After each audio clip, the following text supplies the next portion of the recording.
Hello, my name is Kevin Howard, and I'm the host of Breadcrumbs, a podcast for people who know it's not working. Today is episode 6, and we're going to discuss why it's important that we discuss difficult conversations now. Now, I know, like you have nothing better with your day to do than to talk about things that make us uncomfortable, that are hard to fix, right? But the time is now for us to have these difficult conversations. And the reason why is because if we look to our own past experiences, one thing that's really clear is that problems that occur never get better by kicking them down the road, by ignoring them as if they don't exist, by dealing with them by simply blaming someone and nothing ever changes. What usually happens in that case, my experience, I'm hoping is aligning with your experience, a shared experience, right, is that these problems invariably get worse to the point where you can't avoid them. And this is where we find ourselves in America today. All the major problems that are pressing on the nation are so major that they're pressing on our individual lives and impacting our capacity to just take care of ourselves and our family, be active participants in our community. All of that is being hindered greatly by these massive problems that seem to be polarizing our society. So, what are these problems? Well, the systems analysts have a name for it. They call it the polycrisis. And so, four of those major problems are the severe wealth and income inequality in America is one. A problem that we started seeing the signs of as far back as the 90s, because it wasn't that long ago where we were a nation of shared prosperity.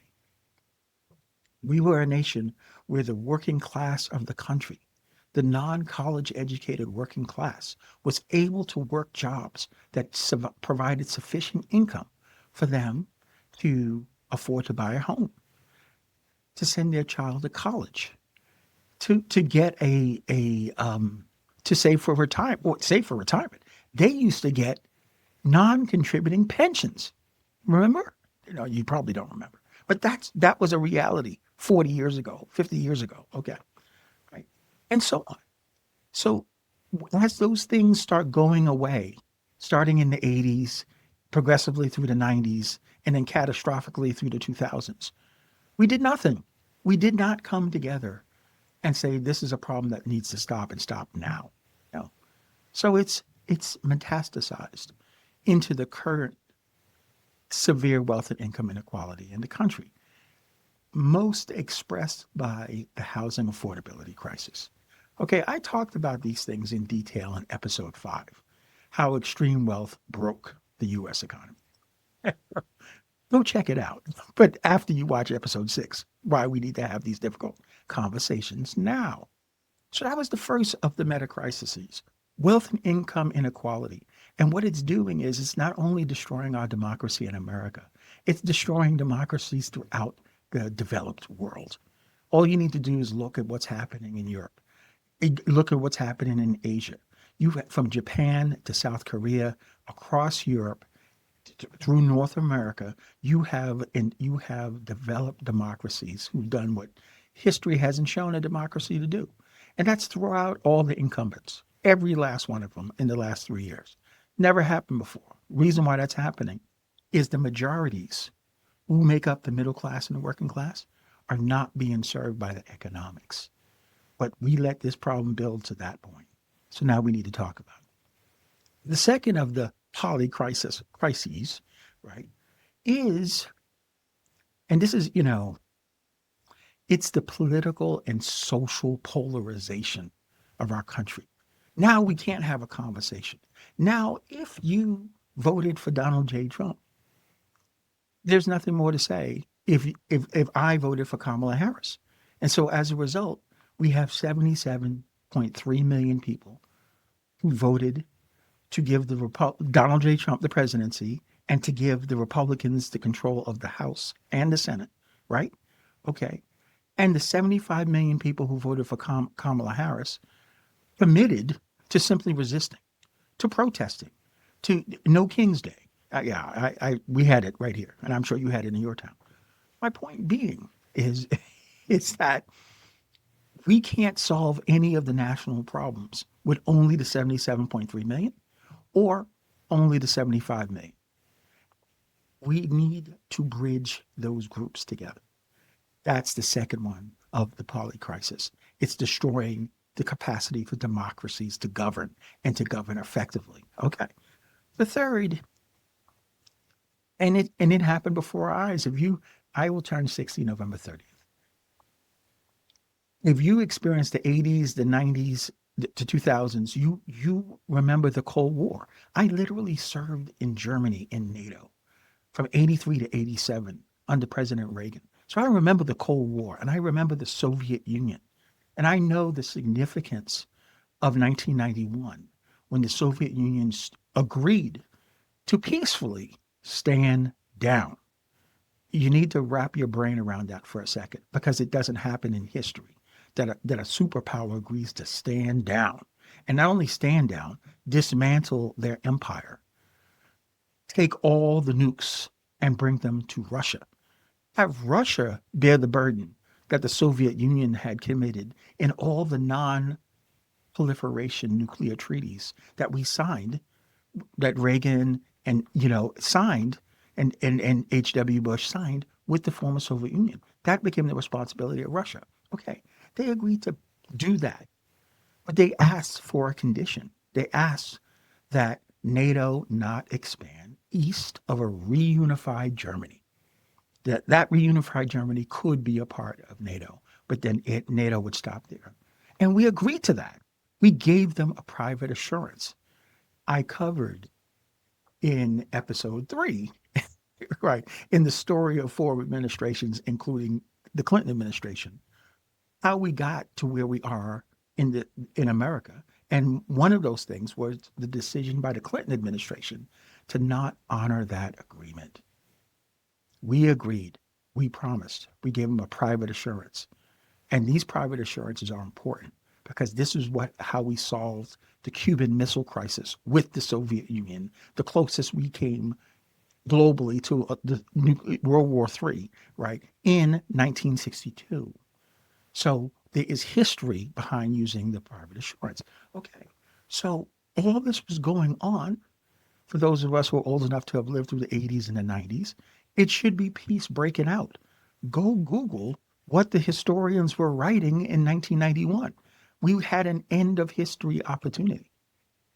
But no, not only did we not take surrender gracefully from the Soviets, who abdicated communism and agreed to free market capitalism, all these things, right?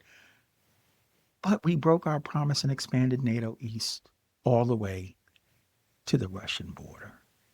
Okay, yeah, that led to the war in Ukraine, which again I covered extensively in episode 3. Okay, so won't have to repeat, but what that has done in terms of nuclear non-proliferation is our government that we elected has slowly dismantled all the non-proliferation treaties we have, not Russia, who's honored them. And the last of the major treaties, right, is going to expire next year. And Vladimir Putin, yes, evil Putin, all the stuff we say about him, he's the one who's asking us to extend a nuclear non-proliferation treaty, an important one. And what are we doing? No. We are going to continue the practice that the Clinton administration and that the George W. Bush administration did, is to let us unwind these non-proliferation treaties. Okay. So now nuclear proliferation is a thing again, a problem that we saw coming 20 years ago when, when the George W. Bush administration agreed to reenact Reagan's Star Wars system, where they were going to put up a defense shield, right, to protect from nuclear weapons. That was extremely escalatory because the only thing that kept us safe is mutual destruction. That we knew that both would go down. If the United States could be protected from, that means nuclear weapons are back on, and that the Soviets would have to do something to figure that out, or the Russians would have to do something to figure that out, and they did create whole new categories of nuclear missiles, supersonic, ultrasonic, all these technical terms, right? That cannot be blocked. Okay, so we encouraged them to develop nuclear weapon missile technology that Star Wars or any shield, the Golden Dome nonsense, none of that can stop. Okay, that happened starting 20 years ago, and we did nothing. We didn't protest in the streets and stop these people. So that's the third of the major crises that face us to make up the polycrisis. The fourth, my favorite modern historian, a gentleman, an Israeli historian named Yuval Noah Harari. Check him out. He has numerous New York Times bestsellers. The great thing about this historian is he doesn't write 12,000 pages. Who got time for that? He distills history and massive pieces of history down to the core and the usable core. And so he wrote a few books, but I think 21 lessons for the 21st century. He spoke about the fourth real severe challenge, and it's called technological disruption. And yeah, you're like, what is that? Okay, well, technological disruption is what we've been feeling in that through the use of automation and through the use of artificial intelligence, you're starting to notice that human labor is being replaced. Okay, so what is the threat of that? Well, we're starting to feel it to the extent that these wealthy corporations can buy technology to produce what humans could produce. It diminishes the value of human labor, and it becomes a deflator to how much people can earn. And so we are feeling it severely.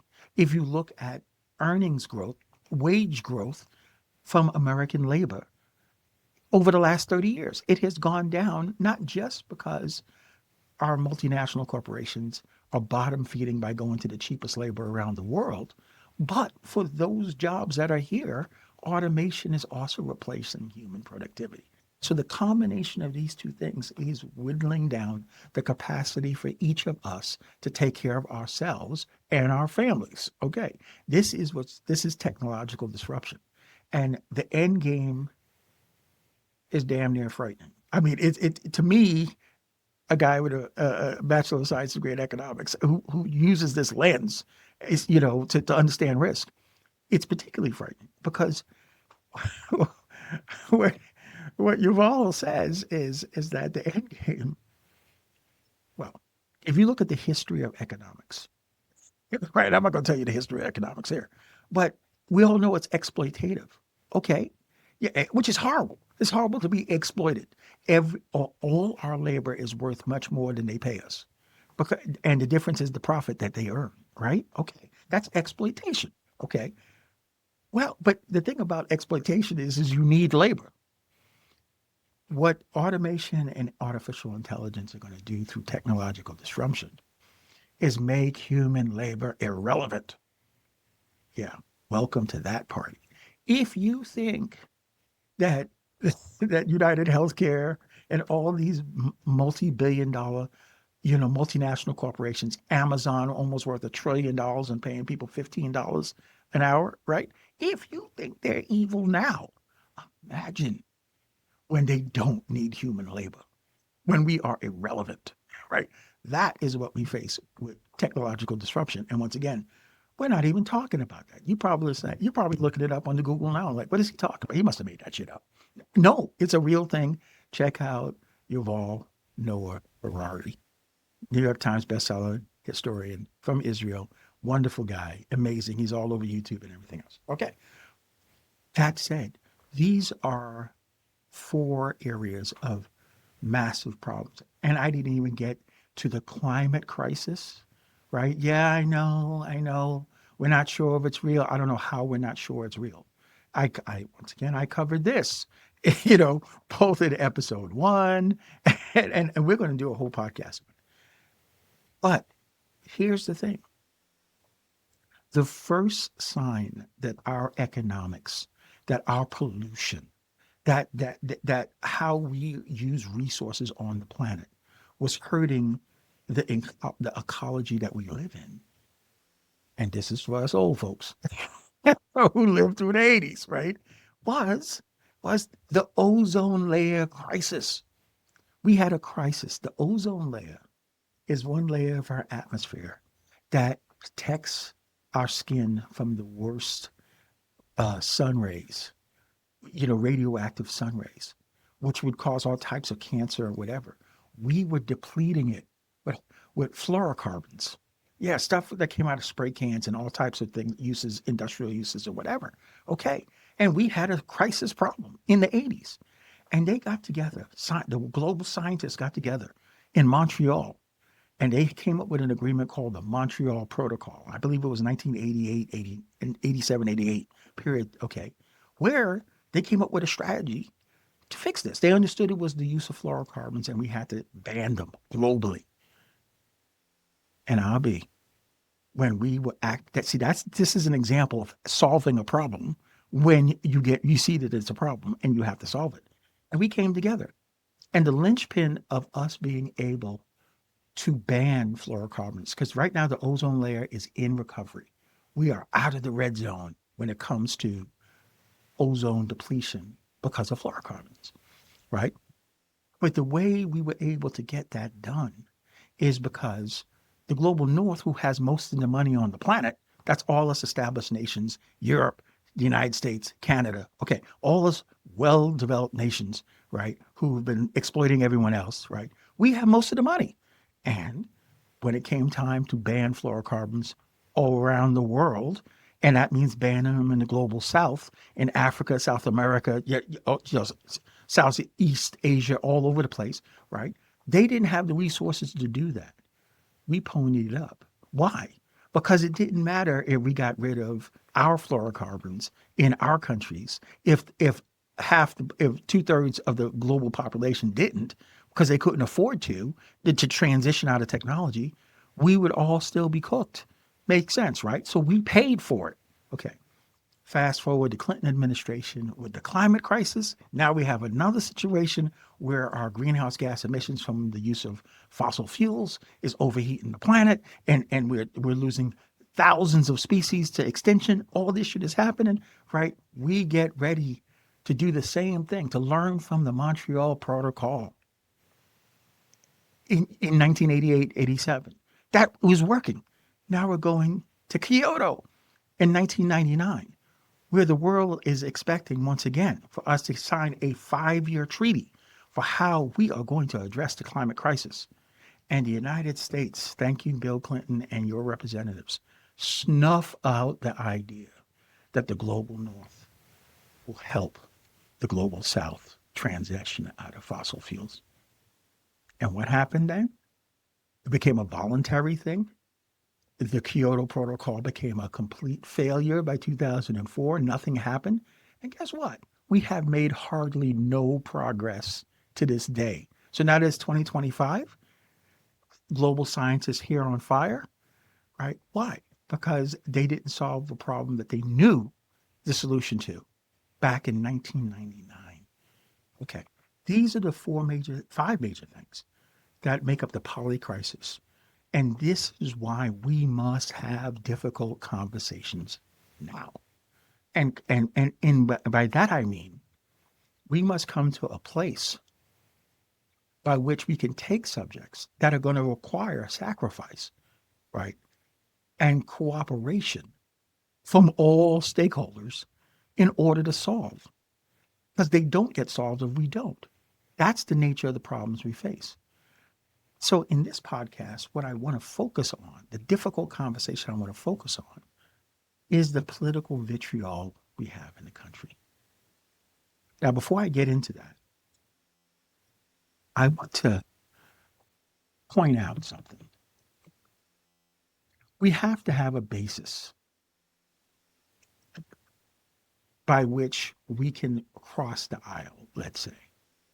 We have to have a basis for a lifelong Democrat or a lifelong conservative or a MAGA voter or an LGBTQ or whatever your label and your group is to cross the Rubicon because we need in order to solve any of these kind of problems which are pressing on our lives, we're going to need to reach across that aisle and hold hands. And we're going to all need to cooperate and buy in, or again, it doesn't get solved. So we have to have an authentic basis to do that. And this is one of the core principles of Breadcrumbs. I covered in episode 0 that one of the ways we're going to come together from a place of authenticity is we're going to tap into our shared experiences and our shared humanity. Because that is something we have all gone through. We all breathe air. We all eat food. We all wear clothes and we don't produce any of it. Many, many, many people produce it. Okay, right. So therefore, all those many, many people matter, right? So by recognizing the humanity in each of us and not just reducing a person to, you are a MAGA voter, you are a Kamala voter, you are whatever, you are a foreigner. No, we have to see each other as humans because notwithstanding the fact that we are all those other labels, we are human. And as a human, you understand so much more about me, and I understand so much more about you that it gives me an authentic basis to say, okay, why would my neighbor support something that I have lived my entire life opposing? Well, that's a legitimate question if you're talking to another human being who's just looking to take care of their family, just like I am, who just wants safety and security, who just wants a future for their children, so many other things that I'm okay. Understanding we have so many similar values because we have so many similar core needs, right? If they feel diametrically opposed about something, we have a basis to say, why? It's not because they now became a Martian. It's not because they don't need the air to breathe like I need the air to breathe. They still do. Okay, then. This is what I'm saying. So, as we go into this conversation in episode 6, why is it important for us to have difficult conversations? Now, I want you to tap into your wellspring of shared experience with me. Because what I'm going to do is I'm going to tell you a bit of my story. So you could see your story in my story. You have your own story. There's things that make it different, but most of it is very similar, right? Okay. Like we grew up here in the States, most of us, right? Okay. So I'm going to tell you a bit of my story that led me to being a Democratic voter. And then I'm going to explain to you why, as a lifelong Democrat, I proudly voted. Yeah, don't leave. I proudly voted for Donald J. Trump in November 2024. And yeah, it's a shit show. And if I could vote today, I would vote for him again. So you got to ask yourself, am I, you really now think I'm a racist or a misogynist or I have contempt for women because he does? No, there is other reasons why people vote for people. And the thing is, so do you. Okay. So we're going to explore this. How did I go from voting for Walter Mondale in 1984 when I served for President Reagan as a member of NATO? And if you don't know, Mondale lost 49 states, the worst landslide in U.S. history. He only won his home state of Minnesota. And there I was serving in Germany, voting for Walter Mondale. So please don't tell me I'm not a Democrat. In fact, I'm going to tell you as a part of my story who I voted for my entire life so that you all that's on the table. But that's so I just wanted to set that precursor up. As I'm giving you a little bit of my story and bringing you through a little of my journey, follow me through your journey. Look at your journey, think of your journey, think of how you made your votes because I'm telling you how I made mine. Okay? So who's Kevin Howard? Hot minute. Okay. Because we're not going to spend a lot of time on this because that's not really the important part. Okay. I am, I, my mother is an immigrant, right? Okay. She came to the United States when she was 12 from Panama. Her father's dying wish was to send one of their children to family in the States who would get educated here and ultimately make way for the other siblings, other children to come to the States. And that became my mother. And so she came here at 12 and lived with an older cousin. Yeah. And went to high school, became acclimated, learned English. She spoke Spanish. Spanish. She was from Panama. She was from Cologne. Okay. She got married at 18 to an African American, Reuben Howard. Love him, but, troubled story. Okay. They were married for 10 years and they had two children, me and my brother, his namesake, Reuben, who's 2 years older than me. When I was 5 and my brother was 7, my father and my mother got a divorce. And my father went away. He never paid child support. I never saw him again. I did have a conversation. I don't know if we'll ever share that discussion, but I did have a conversation with him years later when me and my wife was getting ready to have our first son. That was my story. That was my father gone, abandonment. So I was raised by a black immigrant in the Bronx, New York, right? Coming in the 60s.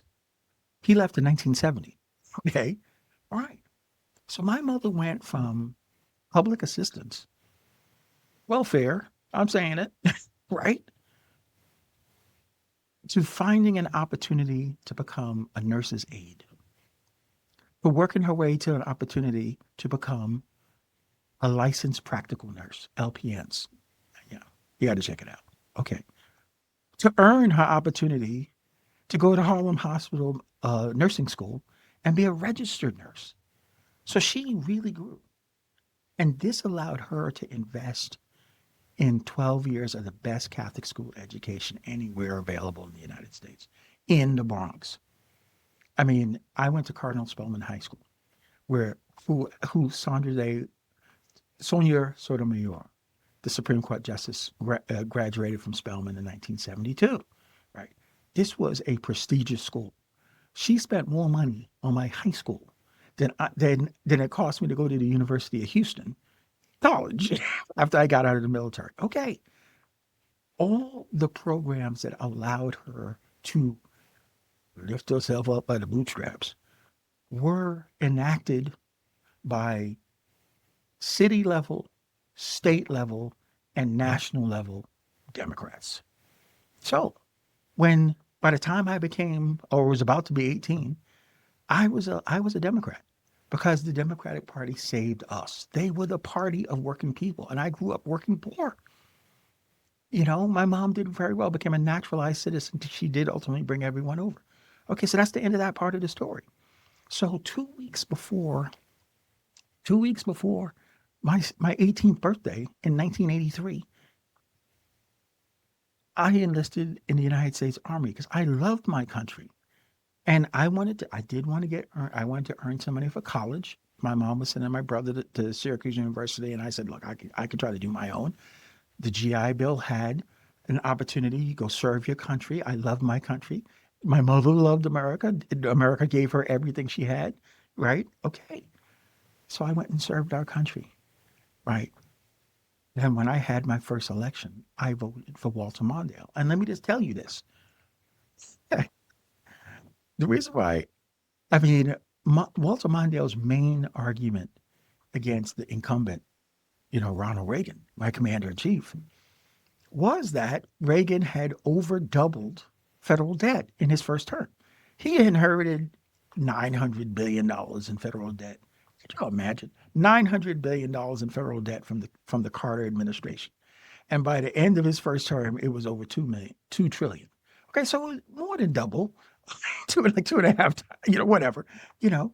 And so Walter Mondale was saying this is a national fiscal crisis and that we have to do something about it. And if that means we have to raise taxes, then that means we have to raise taxes. And Ronald Reagan was masterful at the one liners. And he's so good that his most famous one liner, he didn't even have to finish the line. In a national debate, just imagine in a national debate, national television, you back then they didn't have a lot of networks, okay? Walter Mondale is giving his spiel about how we need to tighten the belt and everything and how we got to do what we got to do to get this debt under control. And this president is running off the table and he's doing all this stuff with the Russians or whatever. And yes, we might have to raise some taxes to do it, but we need to get this under control. And all Reagan did, he had like 2 minutes to respond or whatever. He didn't use any 2 minutes. He got ready for the bumper sticker. What he said was, there he goes again, and stopped. I mean, it's priceless. It's like, Michael Jordan, and you want to be like Mike. You don't even have to say Jordan because everyone knows who Mike is. Reagan said, there he goes again. And everyone knew the rest of the line, saying that shit that no one wants to hear. No one wants to hear about how we got to tighten this belt and pay all these and raise our taxes and pay down this debt and stuff like that. When he's over here making America great again. so so it was a landslide. But I didn't get fooled by the fake the okey doke. The debt was a problem, and Walter Mondale was not right, was not wrong. And oh, by the way, we got $38 trillion in debt now. Okay. That's another story that I also covered in a previous episode. Okay. So this was me starting my venture in the Democratic Party, committed because they were the party of working people. And then the Democratic Party started. They started using the identity politics. Didn't know it at the time. On the stage in 92 comes Bill Clinton, who presents himself as one of us.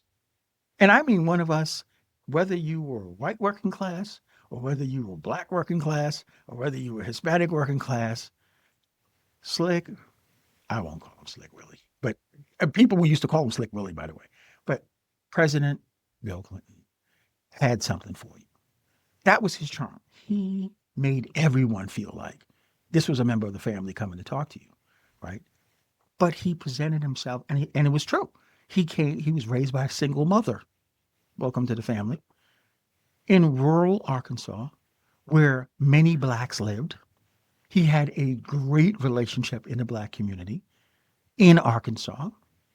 It was family, right? So whether you are white and working class, he's one of you. Whether you are black and working class, this is a president we have never seen before up to this point. So wrap your brain. I cannot say this enough. We still had, TV. TV wasn't segregated, but we had shows that was really about the black community. Now, it wasn't exactly, what was that one from the 70s? The dance show. Well, I'll think about it. But a sitting president of the United States went on Arsenio Hall's show, which Arsenio Hall was a very popular black comedian. And he was doing his version of the Johnny Carson. So, because Carson was a comedian, right? So this model does work. Leno is a comedian. The model does work. Okay. So Arsenio Hall had the black version of this show, the Arsenio Hall show. Now, just wrap your brain around an American president who was able to go into that forum. I mean, seriously, it was like the Apollo in Harlem, which is a great theater, by the way. Sitting president going on the Arsenio Hall show with his shades on. I know Secret Service was all up in there. You didn't see him that night. They were just discreet. He had his shades on, and he brought out a horn and he started blowing the saxophone. I mean, you would have thought this was Dizzy Gillespie. Now, Dizzy didn't play a sax; he played a horn. But I mean, just saying, the president of the United States, rip it, and on the Arsenio Hall, standing ovation in the crowd. He was one of us. Yeah. That's all I'm saying, right? This is what he was able to do. I covered in length what he actually did. And what he actually did was betray working people in every which way you can portray working people. He did. Remember, I told you about some programs that the Democratic Party did to support my mother as she was making this transition up the chain, becoming a nurse. Yeah. Well, he ended institutional welfare. Granted, she didn't need institutional welfare, but it was great to have it when you needed it without any conditions, without the stress of thinking, oh, okay, I better get to step in here by this point. Because you don't, who knew what opportunities would present themselves? Oh, he ended institutional welfare with no hope, with no new hope of real jobs at the end of the 2 years, right? That's why so many children wound up in poverty more than in modern history than any other president. Thank you for welfare reform for Bill Clinton. What he did to the working class in terms of liberalizing international trade to allow U.S. multinational corporations to move the jobs overseas to cheaper markets and then failing to upskill American labor so that they can earn similar wages, if not better wages, because they had higher skills, more valuable skills. No, Clinton left them to their devices when he ratified, argued, and got Democrats to join hands with Republicans who negotiated NAFTA, right? To ratify it, it doesn't become a treaty unless 2/3 vote in the Senate, right? He led the Democrats to support the Republicans in doing this. And what it did was deindustrialize America. It moved all those manufacturing jobs and all those textile jobs from the Rust Belt, from the Midwest, from the Southeast, overseas somewhere. Okay. He's the one who unshackled Wall Street. He ended the New Deal. He ended the commitment to shared prosperity in America. I covered this in great detail. But what I'm trying to tell you is the betrayal that started with Bill Clinton, right? Then we have W, and but I covered how he betrayed. If you were any type of conservative, social conservative, Christian conservative, fiscal conservative, small government conservative, you got betrayed in the worst way by George W. Bush. But that's not my story. Because I voted for Clinton twice. I voted for Al Gore in 2000. I voted for John Kerry in 2004 because, I was a Democrat, even though we still didn't know the magnitude of what Bill Clinton had done yet. Oh, okay. And then Mr. One America comes on the scene. Yes, we can. Only in America, you would think. Okay, Barack Obama comes on the scene. The economy is blowing up in 2008. And here, this America's first biracial president, finally, a biracial president. I know no one thought it was going to happen, but here it was, a biracial president with a middle name, Hussein. Hussein. Okay. If it was a movie, we would all walked out. We would have said that never happened. But it happened because we believed. Laying the seeds from the 2004 Democratic Convention, which nominated John Kerry for the Democratic nomination for president, 2000. Barack Obama came on the scene, and he was a unifier. This was the crossover. This was Jackie Robinson. See, as a black man, I'm just going to speak candidly. Tell me if your experience differs with what I'm saying. The first, when it comes to a person of color, you know, crossing over into something that historically people of color didn't do, you had to be non-threatening to the white community. That's just candid, right? What made Jackie Robinson, right, is that he didn't respond to all the racism he got. He had the temperament to handle that kind of pressure with dignity, right? And he was exceptional. That's the other thing. Got to be really good. I mean, this is a guy who stole home base in the World Series. That good. Okay. Right. So this was Barack Obama. This was a guy who could go to Montana and get more Democratic votes than have gotten in the state of Montana in quite a long time on the presidential level. I'm just saying, right? Because he was non-threatening, because he did not present, even though he was biracial, he did not convey to the American public that he would be the president of black people. He conveyed that he'd be the president of the United States. And people were able to get behind that. But to do that, he had to he had to show us. He had to get our trust that once again, here's one of us. Even as a black man, even as a working class black man. I believe, was his father a mailman or something? But the point is, right, a wonderful story. And converted to Christianity, married in the same church, children, the two daughters baptized in the same church, attended that same church that, oh, by the way, Oprah Winfrey attended, Reverend Wright's church in Chicago. Yeah, that was uptown. I'm just saying, that was uptown. That wasn't slumming. But just, okay, so Christian with pedigree, right? Okay, so we trusted him. And he played it up to the T perfectly. Only in America can a man named Barack Hussein Obama be the nominee of a major party and be favored to win and ultimately win. So with that level of trust, once again, the same kind of trust that Bill Clinton was able to bestow because he was one of us.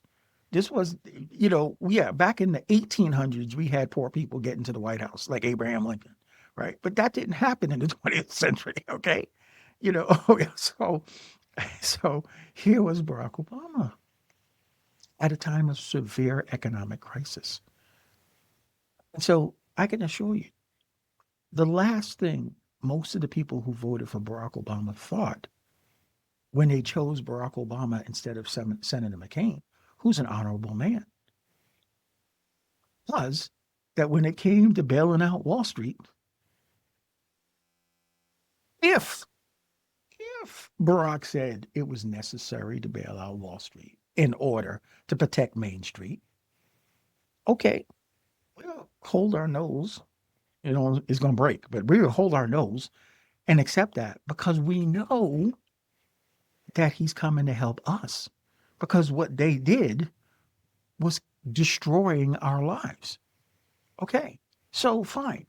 It's fine. We elected him knowing that he bailed out Wall Street in September, and October 1st, October 2nd of 2008. He joined hands with George W. Bush and Nancy Pelosi and John McCain, and they all voted for TARP. But we forgave him and voted for him anyway because we knew he was going to take care of us. And then we went because we're smart, because we check. And we went and we protested in front of AIG in February of 2009. We said, look, so far, the pensioners, CalPERS and all the various massive pension funds who had been they had lost so much that they had to dramatically reduce the pension payments. Over 50%, right? Crazy, okay? That they had not been bailed out yet because of their pension managers invested in AAA rated securities that turned out to be junk. Now that those banks were having some problems, and that they took out extra insurance, unregulated insurance, that if were paid out caused AIG to go bankrupt and forced us, in order to not let the largest insurance company in the world go bankrupt, we underwrote $180 billion to bail out AIG. So we went to the front offices of AIG, protested with the signs saying, now that we own AIG for the time being, we don't think that they should be paying on those insurance policies to those investment banks who, oh, by the way, must have known that the AAA rated securities was not really AAA because they took out insurance on something that never defaults. Because AAA, that's the nature of AAA. It never defaults. Like the U.S. Treasury, we never defaulted on debt. Okay.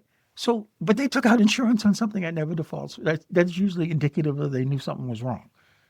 So why, when those AAA securities turn out to be junk and the pensioners are now getting 40% of their pensions, why should we allow them to get 100 cents on the dollar on those insurance policies when the company that issued them is bankrupt? And the only reason they're solvent is because we bailed them out. That's not unreasonable. Not for yes, we can. Not for we are the ones we've been waiting for, right? No. What he did is he said, there's nothing I can do. There's nothing I can do. And they paid out 100% on those counterparties, on those insurance policies. And Wall Street banks paid the highest bonuses in 2009 in their history in the face of 8 million people losing their homes, millions of Americans losing their jobs, millions of Americans' lives destroyed, savings, retirement, pensions. None of that was taken care of. Yeah, we tried. We did. We came up with the HAMP program. Yeah, yeah. I actually was a HAMP approver. The commercial banks. There's a different level of evil of what we're talking about. The point is, it didn't help anyone. The only people who got paid, who got made whole, are the people who benefited from the con in the first place, the Wall Street banks. And Barack Obama was the person there, our man, right? Okay, that's what betrayal looks like. But then, okay, this is America. We're about justice, right? Something had to be wrong. These securities were AAA rated. So either the rating agencies who rated them AAA need to go to jail, or or the investment banks who told them they should have been AAA rated should go to jail, but somebody should go to jail. Enter William K. Black, clearly the greatest, Google it, the greatest bank regulator in U.S. history. He he his actions relating to the S&L crisis in the 80s is legendary. And he's still around. And he was around, obviously, then in the financial crash in 2008, 2009. And his hair has been on fire, saying that Wall Street banks could have been charged with RICO. Yes. Conspiracy to commit fraud. Yes. And I go over that in episode 5, how extreme wealth broke the economy by showing how. Now I won't get into that detail, but basically they did commit fraud. They they they said that there was default insurance for these AAA rated securities for the tranches of risk that weren't truly AAA, and that if those higher risk tranches defaulted, the insurance would pay those loans, and therefore the whole bundle would be AAA. And then no one bothered to check that those insurance companies were unregulated and did not have the capital to make those payments. Yeah, this is where the fraud comes in. And that is the basis by which the entire economy, the global economy, exploded. Okay. But the thing about it is the Wall Street banks who issued out these securities knew that. Right. So what did Eric Holder? Another identity politics. Another one of us. He said, finally, we're running the Justice Department, right? What did he do? It was perfectly legal. Everything they did was legal, as if the only law was statutory law. Like, like there's not common law and things like that. Like it said, duties to not harm your customer. All these things. The notion of fraud. No, no. That we just ignore that because Bill Clinton passed legislation in one of his last days of office, signed into law legislation removing all the rules, all the laws that would have made some of these financial instruments illegal. So yeah, there was a certain amount of legality created by Bill Clinton before he left office and took up shop in Harlem, so that Hillary would be right in Manhattan when they handed her the Senate seat in 2002. Okay, but this is the level of betrayal that I'm telling you that I experience. I'm watching this. I'm a banker all this time. I understand. This is the Democratic Party. This is Bill Clinton presenting himself as the white working class and a friend of black people that has never sat in the White House. Thank you, Arsenio Hall. And betraying all of us. Absolutely. This is Barack Obama presenting himself as the first biracial president, using language like, yes, we can. We're the ones we waited for. Only in America. Yeah. And when he showed us who he was by joining with John McCain and the establishment to bail out Wall Street in September and October of 2008 before the election, we gave him a mulligan because he said he was one of us. And then he proved, oh no, yeah. The only thing yes we can means is I am just as capable as Bill Clinton of betraying the very people who I got to trust me. Yeah, yeah. So that led me 2 elections with Barack Obama led me to say never again. And so when it came, well, never again, not with any of these type of Democrats. And then Sanders, that Bernie Sanders comes on the scene as as a lightning rod, talking about the rigged economy, music to my ears. How we how wealth has rigged this economy, and we need a political revolution. Yeah, and Democrats love that shit. We look, just go back in 2016.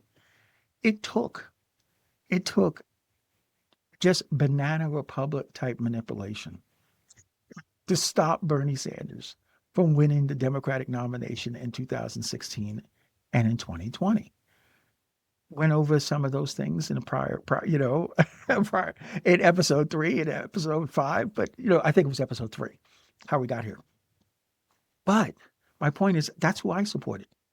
That's the anti-establishment politician that I supported because the neoliberals, Clinton, Obama, Biden, and the neoconservatives, W. Bush, you know, um, Mitt Romney, the Cheneys, whatever, had colluded to betray the American middle class and the American working class. Okay, so I was done with them. I was done with the establishment, right? And that's why I supported Bernie. And who did the Democrats give us in 2016? The ultimate establishment, Hillary.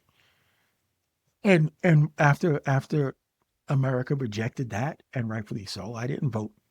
I didn't vote for Trump in 2016, right? You I was supporting Bernie, right? So, all right, then here we go again in 2020, and we trusted. Okay, all right. There's an adult in the room. Here comes old Joe. Joe got elected to the Senate in 1972. You talk about establishment. Wrap your brain around that. He got elected to the Senate in 1972. Okay, but here he is. He's the adult in the room, the ultimate adult in the room. He's going to restore a sense of normalcy and stability. And once again, Joe's one of us. He rode the train. He rode the train from Delaware to get to work. Once again, this identity politics stuff, right? Okay, here we go. And what did Joe do? You know, when you are the president of the United States, even though there are lag times in the economics, you know, you benefit or you get hurt by the predecessor's policies because they finally catch up to the economy. The economy finally catches up to the policies, whatever. It doesn't mean that you're not responsible for doing what you can do when you're the president of the United States.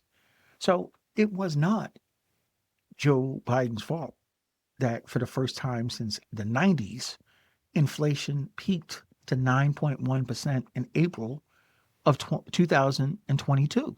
It wasn't his fault. No, there's lots of reasons. And, you know, we talked about it. Okay. But it was incumbent on him to do something, particularly when the people who were hurt most by it were the people who had the least discretionary income, the working poor, the working class, the middle class, whose income had been whittled down, whittled down, whittled down, right?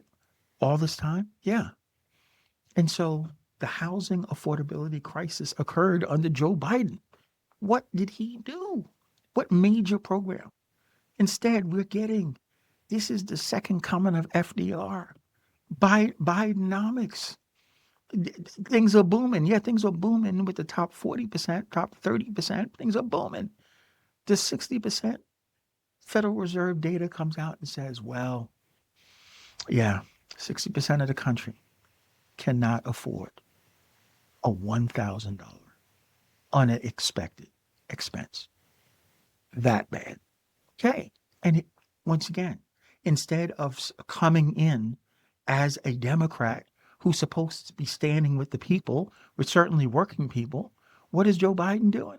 He's forcing the railroad workers back to work, even though they didn't even have sick time, vacation time, or whatever, with no major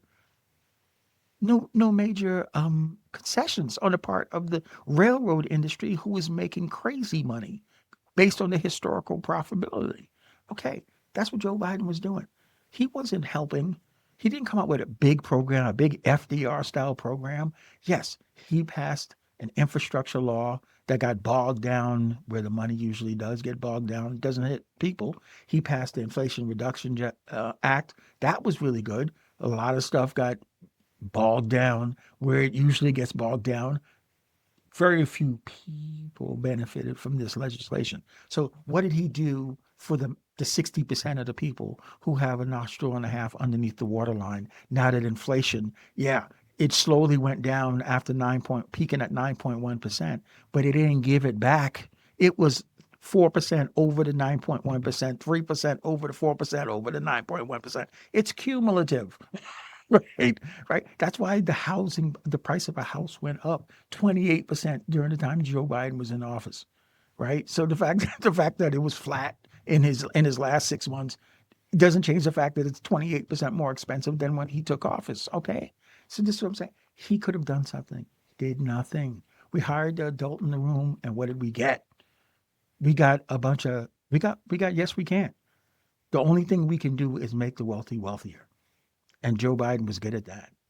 He was good at that. And then if that wasn't the worst, he allowed us to finance, to militarily support with logistics, with with, with diplomatic cover, a live stream genocide in Gaza. And let's not get it twisted. There is only one document on the globe that determines whether what Israel is doing in Gaza is a genocide, and that is the Genocide Convention. And I guarantee you, you didn't hear, and I didn't hear Joe Biden mention the Genocide Convention once when he talked about how Israel has a right to defend itself, and what they're doing is just defending themselves, right? And this is the person who was the head of the Senate Judiciary Committee when the Senate ratified the Genocide Convention in the 80s. Yeah, you can't make this shit up. Okay. So on top of not helping people who are struggling with the worst inflation since the 90s. Even W didn't give us this level of inflation, right? Okay. He gives us a genocide that we are actually justifying, right? As self defense for Israel, right? Okay. Right. And got us caught up in another ridiculous war. No, it's not U.S. forces, but it's $125 billion of our money that is not going to helping the American public. That's not going to Lahaina for a natural disaster that we gave them $700 a piece, or what happened in Asheville, North Carolina, when somehow on top of a mountain, a flood, a city got flooded. Right. Yeah, right. The hundreds of billions of dollars wasn't going there. No, we were sending that to support the Ukrainians. I cover that nonsense, right? This is what Joe did. So this is what I'm talking about. This led us to Kamala Harris in 2024, which Joe screwed up the whole thing because what did Joe promise when the old man said, "Okay, I can come back and I can right the ship." He said he would not run for re-election. And what did he do? He ran for re-election. And to make sure that no one was going to challenge the old man, here comes the DNC rigging the game again. So how did they rig the game? Well, they got the state of South Carolina pretty well greased. And as a black person, this is the stuff that really breaks my heart. This is serious. So they go down to the black churches in South Carolina and they sing that old time stuff about how the Clintons were there, how the Clintons were really, really a friend of the black people. You know, they ignore the fact that the 94 crime bill put more people of color in jail for nonviolent crimes than any president in U.S. history.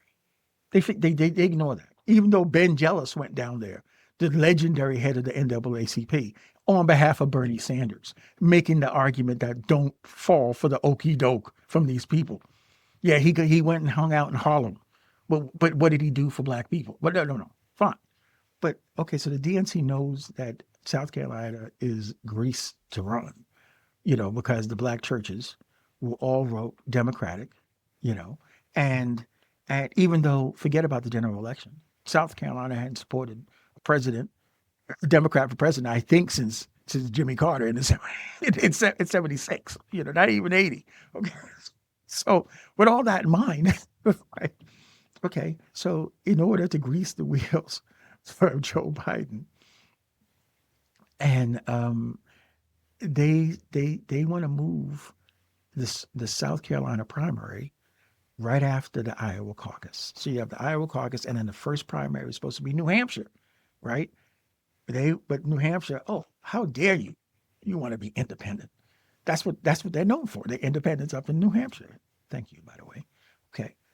So the DNC moves the South Carolina, tries to move the South Carolina primary up ahead of the New Hampshire primary. But the problem is because New Hampshire always comes first, they got that first weekend. I mean, Iowa is like on Thursday or whatever, and that Saturday or whatever it's going to be New Hampshire. I mean, or whatever. It's set up. The next slot that could have been New Hampshire was already there.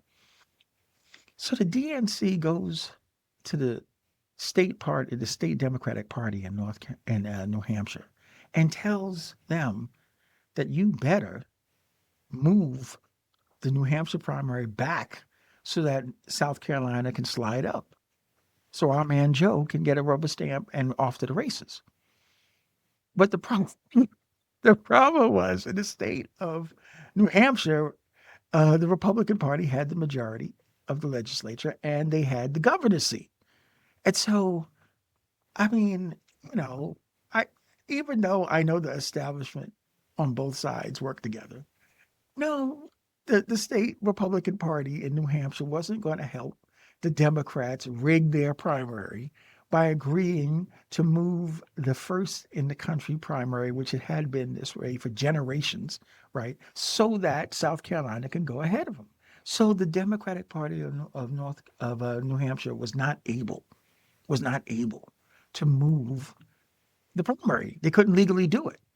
And what did the DNC do? This is how bad the DNC was rigging the primaries against anyone who tried to challenge Joe Biden. They discounted the New Hampshire primary votes. It wasn't the Democratic Party of New Hampshire's fault. They didn't have the power to do it. It wasn't the people who voted. It wasn't their fault, right? But the Democratic Party could care less because they had their man and they were going to jam them down our throats, right? Now, all along, Joe Biden didn't know what time of day it was. All along, he was getting, I don't know, you know, he was getting oatmeal at 7:30 and put in bed by 9. You know, no one. But we were being told. Remember, oh, he is just sharp as a tack. This guy is playing 5-dimensional chess. Yeah, that's what we were told until he stepped on a debate stage in June of 2024, and all of a sudden, yeah, the emperor had no clothes. The toilet paper roll was going on the back of this thing, rolling all the way down there. Yeah. And then they had to do some fancy footwork because clearly, well, he wasn't going to get reelected anyway. The polling data was devastating. But, but, but finally, that debacle and the fact that here comes Obama again, working with different folks to we don't even have to speculate. Basically, Joe got shown the door, and they figured, okay, I guess we have to give it to Kamala. So that's how we wound up with Kamala. Now, here's the thing. I mean, Kamala could have done a lot of things. She didn't have a lot of time. This is true. She ran for the presidency in 2020. This is true, right? She is a name, and she served as vice president. And she's been Attorney General of California and District Attorney of San Francisco. And so she's got pedigree and she's a biracial woman. Isn't that beautiful? She hit all the high notes that the Democratic Party likes to play. So here she is. Right. Okay. But the problem that Kamala Harris faced was that 70% of the country felt we were going in the wrong direction. So I guess this political scientists and the advisors did not tell her that we have never elected an incumbent when a majority of Americans thought the country was going in the wrong direction. And 70%, including 70% of Democrats, thought the nation was going in the wrong direction. Okay. So if you're going to run, and Joe's not running now, good, good. So you are a different person. You're going to have to run as the change candidate to have a shot. And it's a natural fit since you are different, right? That's not the campaign she ran. She kept on saying, she went on The View all over the damn place and kept on saying, there is nothing I can think of that I would do different than Joe Biden. Okay. All right. You earned that. There's nothing you think of. You could think of you do different. You would do the genocide in Gaza. You wouldn't do it any different. You would do the ridiculous war, $125 billion down the drain because they're losing and going to lose imminently. No, that's fine. You would do the same things. Right. So for all the people who had been betrayed by Obama, for all the people who have been betrayed by Bill Clinton, right? Once again, you're going to put up an establishment person and an establishment person who's not even their own person. I mean, I'm just saying, right? Just a stand-in for Joe Biden because she's young and yes, I think attractive, right? So okay, and right, and we're not feeding her the pablum at 7:30 so that she can be tucked in at 9 o'clock. This is true, right? But she's going to deliver what he delivers. She can't think of anything different. She got nothing new to offer. I mean, like, what are we doing about this border that has blown up since the Biden administration reversed Trump's immigration policies? Remember, right? I mean, you could reverse the policies, but it better damn well work. No, okay. So that's one big problem. There's Kamala standing with the Biden policies. You asking me why I changed my vote? Okay, now if Trump just kept on down the train of make America great again, he's just running the same campaign for the third time in a row, right? Or whatever. Probably not, no, I would not have supported him. I would not have supported him. The pivot, the big pivot was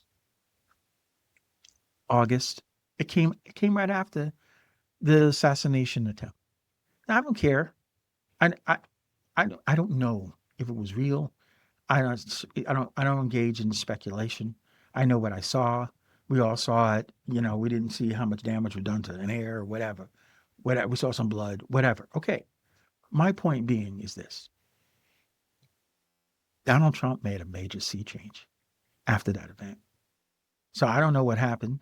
None of us will probably know what happened, but we know this much. What he did do on that day is he reached out to RFK Jr. And we know this because RFK Jr. went to the Glendale Arena and he told the story so that you can Google his speech, joint appearance with Donald Trump. Now, let me not bury the lead. Donald Trump decided to move to the center. Yeah. All the pub is that Donald Trump is like some radical fascist. Yes, he is. His his contempt for women is obvious. His disrespect is obvious. His sexual assaults are obvious. I mean, indefensible, right? Lots of things that we could say about him. Surely, no question about it. Though no one accuses him of murder. He's a lot of things. He certainly has demonstrated propensity for racism.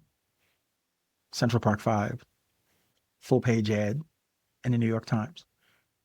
HUD litigation for redlining in real estate properties in New York back in the 80s. So he's had a troubled past with issues of racism with with women, grab them by the and yeah, that's he's that guy. And I don't sugarcoat none of that, right? But he's not a murderer. That has not been a part of his MO, right? He's not bloodthirsty for war. That has not been a part of his MO. We've had a plenty of that. Okay. So when he moved to the center, and let's be clear, he decided to align with RFK Jr. Now I know in this cancel culture, we've done an extraordinary job of of reducing people down to the stupidest things they've ever said, the stupidest things they've ever done.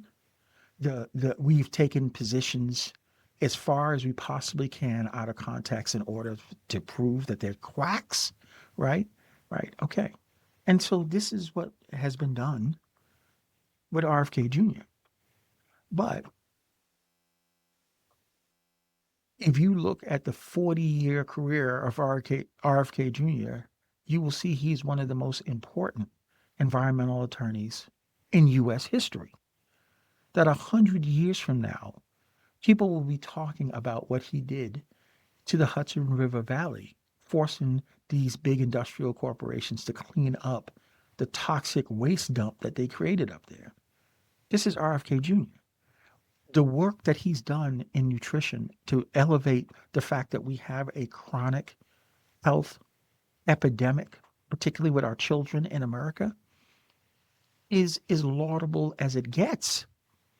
And that none of that work should be dismissed because of him dragging some dead bear in Central Park, or some story about some bugs eating parts of his brain, or his drug past, his addiction past, right? Yeah, he's a colorful guy. He's an imperfect vessel. And oh, by the way, so are we, right? But his body of work means something. And that body of work was as a centrist Democrat. Idea that Bobby Kennedy's son did not live his entire life as a centrist Democrat, right? And a distinguished one, right? It could be thrown away in the heat of cancel culture because, oh my God, he dared to want to do what Teddy did to Jimmy Carter in 1980. He wanted to challenge an incumbent president in the primaries. Well, this is America, right? It's supposed to be a democracy, right? If he wasn't the right man for the job, let the Democratic electorate decide that. But again, the DNC had other plans.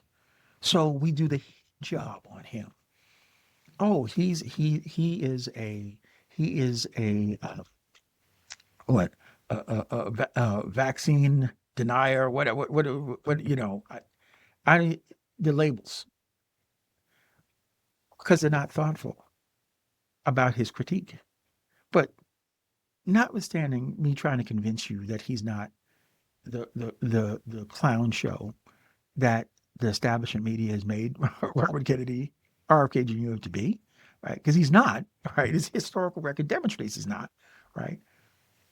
But there is no politician in this country who was more popular with people who identified as independents. And while the Democratic Party had like 22% of the electorate and the Republican Party had like 22% of the electorate, independents had like 43, 44% of the electorate. And no politician in the country was more popular with independents than RFK Jr. Okay, so when Donald Trump reached out to RFK Jr. and said, hey, maybe we could work together. Okay, that was Donald Trump moving to the center. Okay, because RFK is no radical conservative, no radical. I mean, I'm sorry, there's nothing in the background in the history that demonstrates that, right? Okay, so this is him This is Donald Trump tacking to the center, but he didn't stop there. Who is Tulsi Gabbard? You know, you can find out just what integrity, whether someone really believes something when you just shift it around a little bit. Do you still feel this way? We're shifting it a little bit. Okay. Tulsi Gabbard was a rising star in the Democratic Party. I mean, this is just a complete rock star. She she had risen to be co-chair of the DNC during the 2020 election. She ran for the presidency and cleaned Kamala Harris's clock in the second debate, right? So I mean, she was really good and really capable. She was a decorated combat veteran who volunteered for service because of 9/11. She grew up in the Democratic Party in Hawaii. Now, there's Democrats and there's Democrats. Yeah, there's Democrats, old Dixiecrats in the South somewhere, who are as far right as any Republican, right? Okay, this ain't Hawaii. That's pretty progressive on the Democratic side when you grew up in the Democratic Party in Hawaii. Okay, that is Tulsi Gabbard.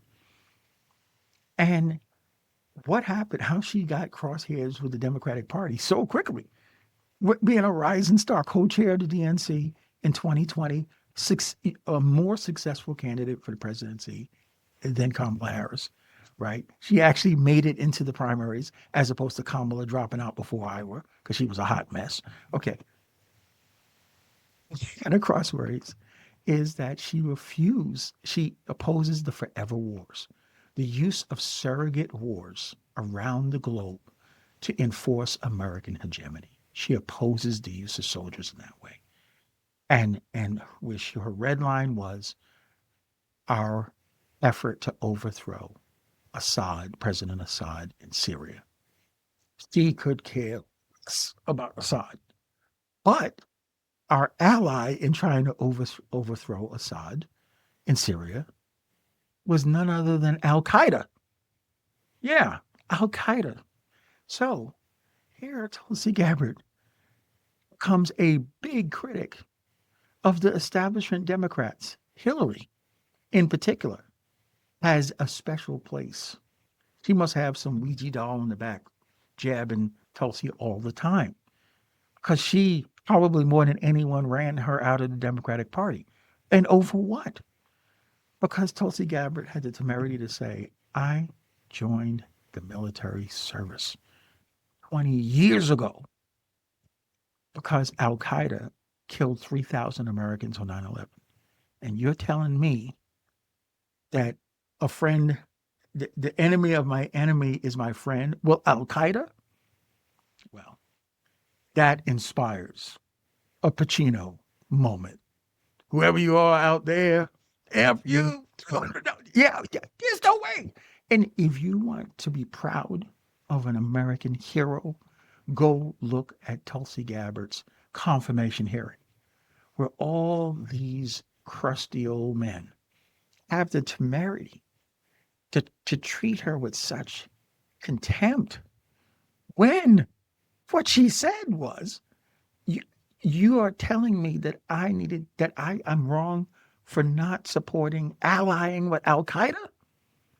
I mean that our hatred of Assad can be so great that we would rather ally with the people responsible for 3,000 American deaths? Are you kidding me?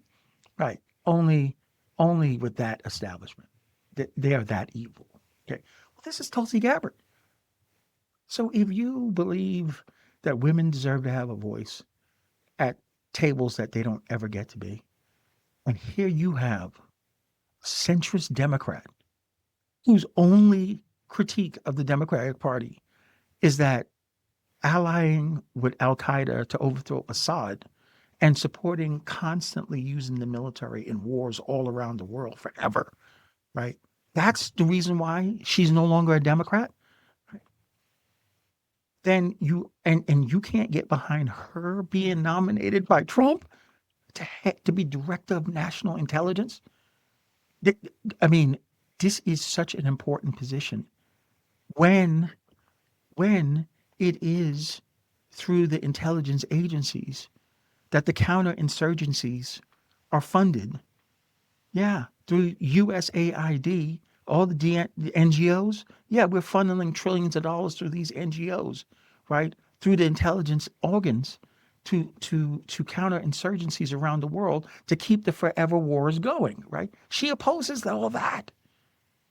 This is a real woman and hero. So don't tell me you support women's rights. You support women being in positions of power, and you can't get behind Tulsi Gabbard because Trump was the one who selected her, right? She is unimpeachably an American hero. She doesn't have a traffic ticket, right? Right. And this is who he committed to select to be the DNC, Director of National Intelligence, and he followed up on it.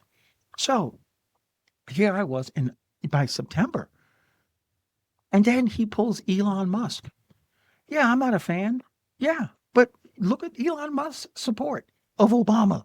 Look at Elon Musk's support of the DNC. Look at who the campaigns. Yes, this is another centrist Democrat. Do your chat GPT and see how he votes, who he support, campaigns he supports. Yeah, he slowly turned like in 2022 or so because Biden was that damn bad, by the way. I'm just saying. But he's another centrist Democrat shifting. That is Trump shifting to the center. Okay. So with that position, now it's MAGA and MAHA, Make America Healthy Again. And if you think that Make America Healthy Again is just BS, I just ask you to take a look at the state of American health.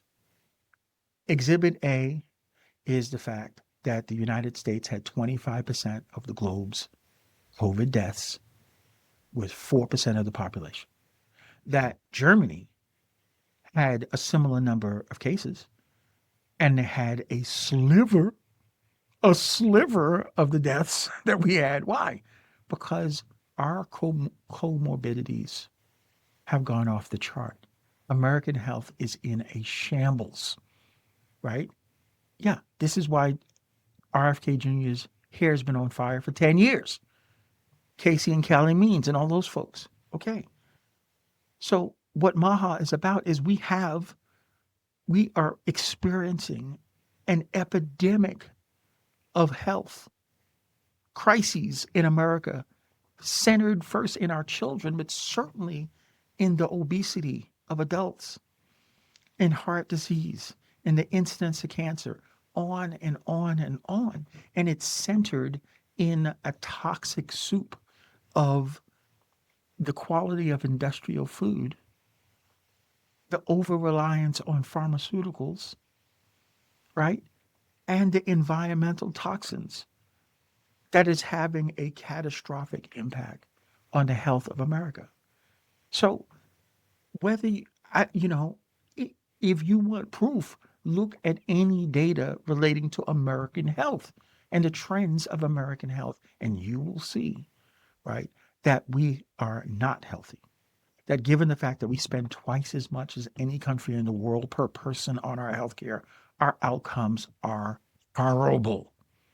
And I cannot imagine when you look at your own personal experience that you don't see that what I'm saying is true, that the trend line of American health is horrible. Okay. So Trump tacked to the center and he brought in a different group who were not the neocons who dominated his first term. Because when he came in the first time, he wasn't ready to govern. He never governed before, and he had to populate an entire government, and he didn't have his people. And who were the talent of the Republicans? The establishment, the neocons. Okay, so they dominated most of his first term. And take note, he slowly but surely started firing those people. But here's the thing: this time around, he brought in a new core team. He still has neocons. Marco Rubio is a neocon. He's just on a leash. Right, right. There's still neocons fighting him, stuff like that. So this is why I went into the booth and voted for Donald J. Trump, is because there's still the Democratic Party has completely betrayed working people in this country. Full stop. Full stop. That betrayal has been persistent. That party glorifies the people who betray others.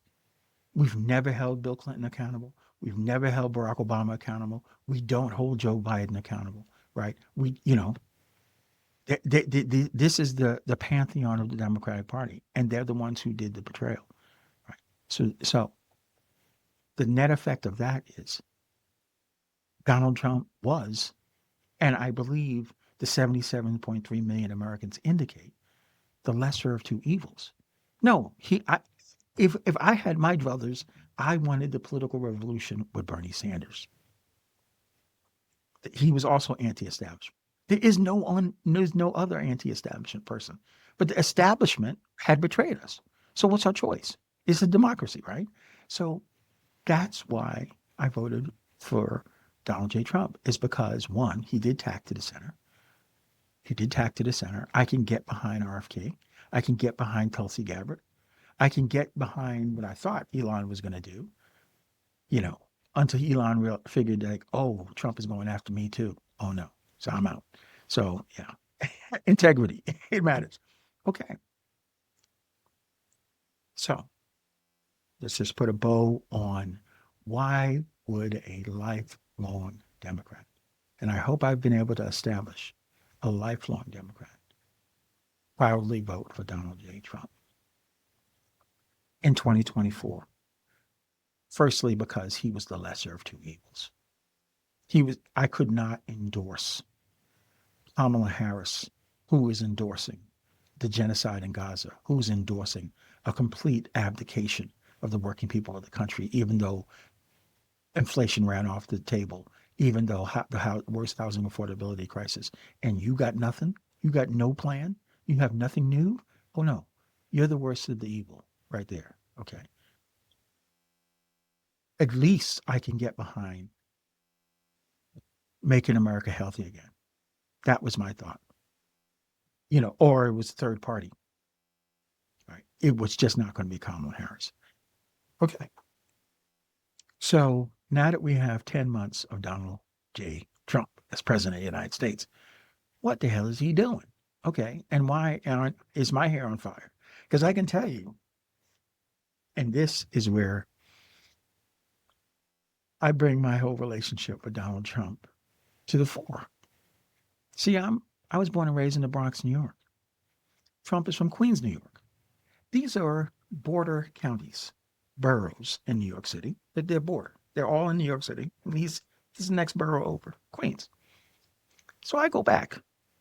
I knew Trump, not me personally, but I knew Trump, like New Yorkers know Trump, before the nation knew Trump, before The Apprentice and all that. Okay. Before the brand Trump. Okay. Age 6 Trump. Rich boy. Big hair Trump. Okay. I knew him. And so most of my life, I've had nothing but contempt for Donald Trump. Why? Because the first thing is that he did he he certainly didn't like people of color in his projects, in his not projects, in his real estate properties in New York, because he certainly wasn't own. He was no slumlord, right? Well, I guess he had some HUD properties, but essentially he didn't really. Oh, he was. This was old school redlining that Trump was borderline engaged in, right?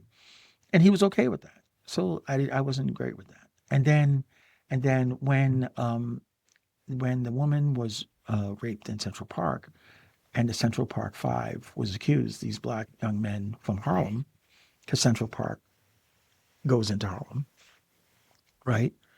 Trump jumped on the bandwagon and he took out a full page ad saying that we should bring back the death penalty and apply it retroactively for these rapists. That was his contention. And I was, of course, extremely offended by that because, I mean, what country are you talking about? Even if they did do it, we're not going to come up with a penalty after the fact and then apply it. There's no due process. What constitution? That shows a level of hatred for people that you would go that far. But that's what he did. And he took out a full page ad. All right. So no fan of Trump. Not me, right? Um, Trump most of his life was also a Democrat. I mean, it was the Clintons who were at his wedding. What you just said to you, go get the pictures, right? Right. Most of his life he was a pro-choice, pro-choice, right? I mean, Trump. He's a chameleon. He is whatever he has to say. He's whatever he has to do. That's who he is. That's who he always has been. People see him coming. People like him because at least maybe I think it comes across as authentic because it truly is who he is. you know, but no. If he came around the corner and was looking at my daughter, it wouldn't be good. I'm just and I imagine you might be in that same category, but that's more on a personal level. But okay, so so so what is he doing now? So I'm not a friend. I'm not a fan. Now that I got him, because that was the what was my choice. That's the point, right? What is he doing? And the thing is we learned nothing from a life of knowing Trump from the 2000s. Trump is that guy back in high school. He's that guy back in high school who always says that shit to get a rise out of you. And that's all he's trying to do is get a rise out of you. So, okay. And the only thing you can do with that person is stop getting offended, is stop responding, because that's all they're doing it for. If people stop doing that, then they get, oh, it's not working. All right, you find me out. All right, forget it, Right. And that's Trump. And so now, oh my God, he's really mastered. He throws out all this virile commentary. We've heard it all before. Lock her up. Did he? Did he try? Because he won in 2016. Didn't try to lock Hillary up. Didn't sick the Republican state attorney generals on her. Didn't sick his Justice Department on her. Didn't try to get a special counsel. None of the bullshit that Joe Biden did. Yeah, I'm calling it bullshit because it, at least Obama understood when he had actual reason to indict Dick Cheney and the Bush administration for the torture regime. He said, no, I'm not going to do it because it would create a constitutional crisis.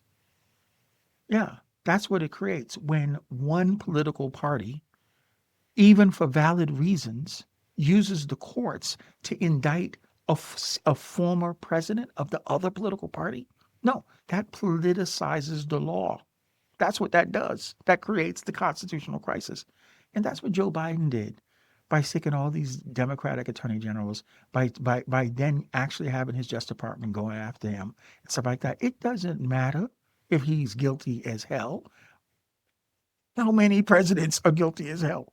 Did you notice that the district attorney that Washington D.C. never brought criminal charges against Richard Nixon?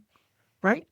There was nothing in Gerald Ford's pardon to stop a local government from bringing criminal charges. The break-in was in Washington D.C., right, or wherever the local town.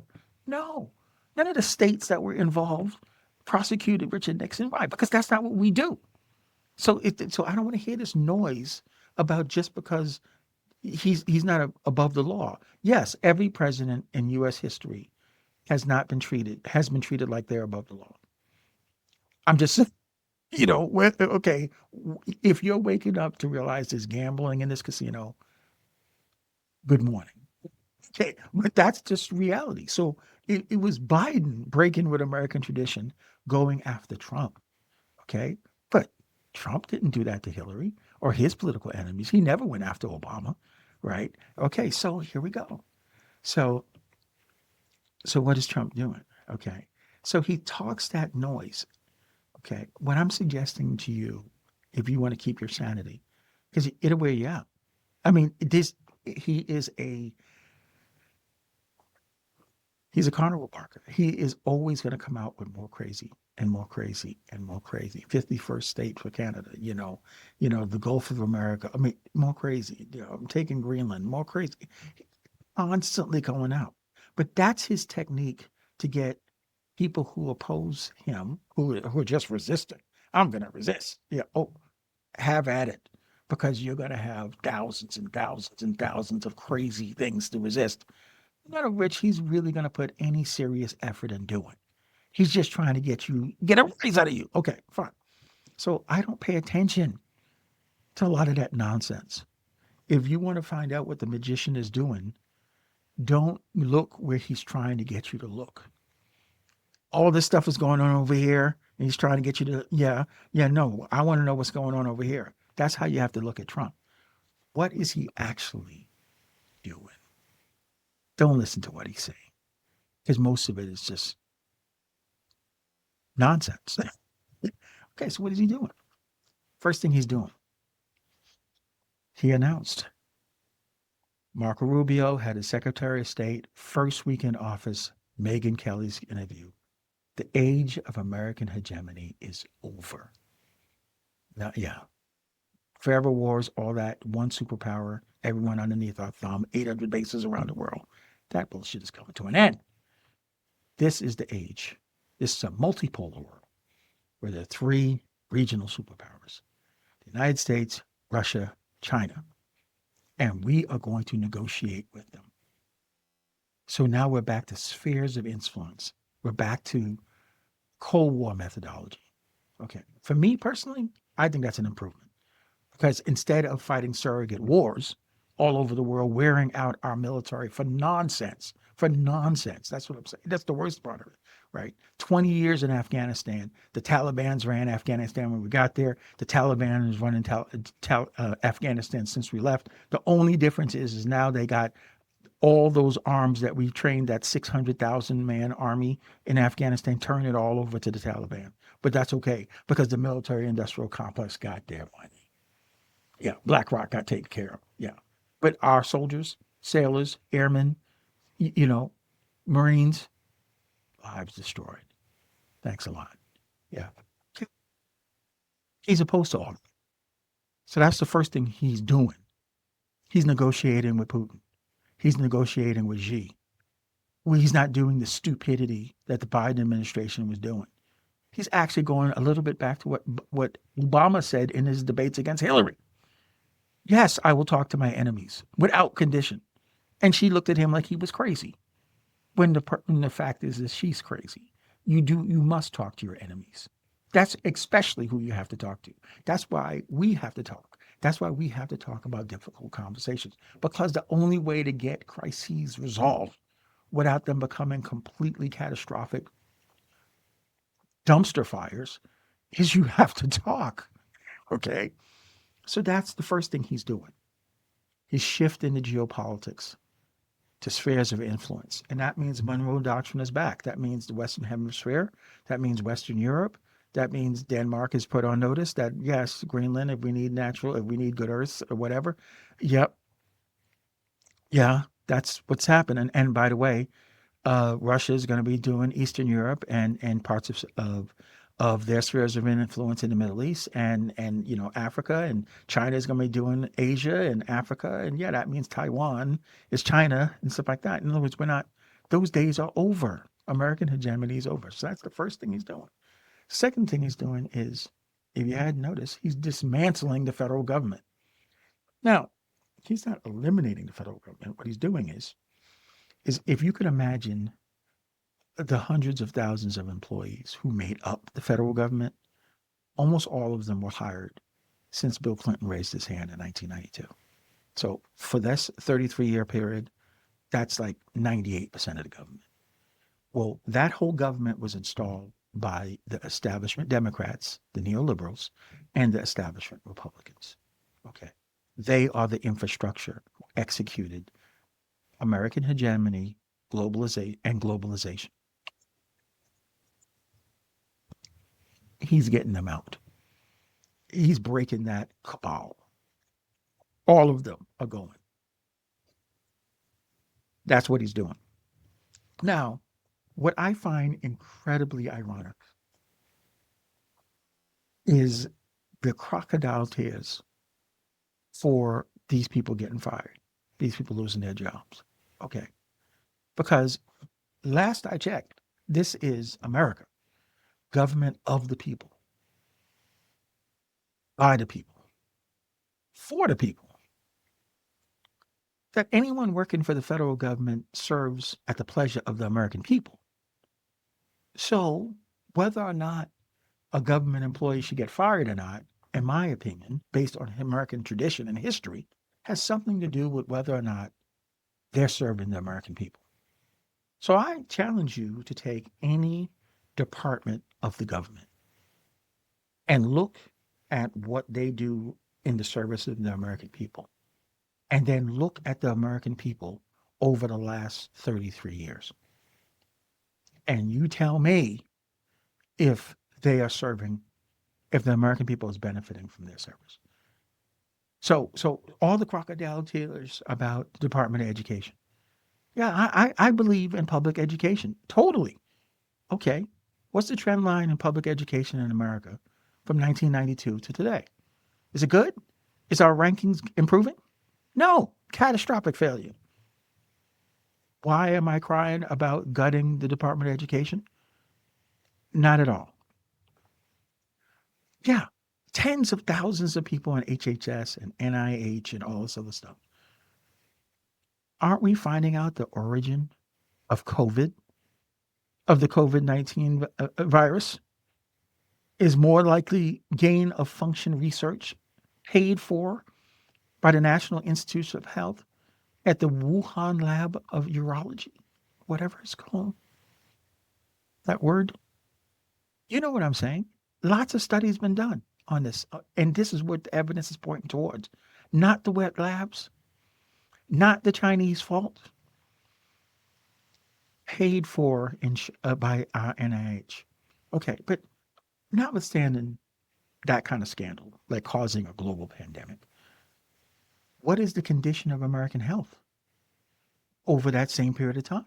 How's the trend line? Horrible. That's all I'm saying. I'm a military veteran. I served from 83 to 87 as a member of NATO. Okay. How has the Department of Defense served the American military in that same period of time? Oh, the generals are just doing gangbusters. They got this thing going where they rotate from the major networks to the military industrial complex, golden.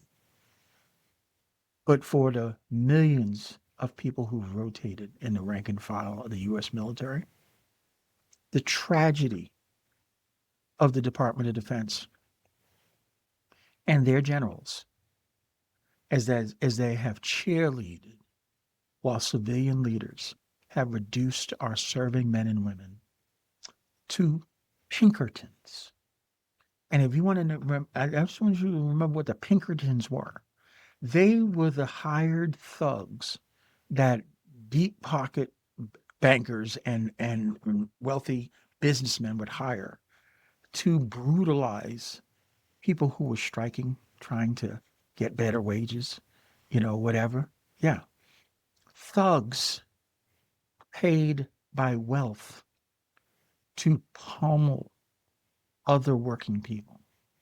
That is what our soldiers have been reduced to. Because we don't go to war and haven't gone to war in one conflict since 1992 that the national security of the United States was at risk.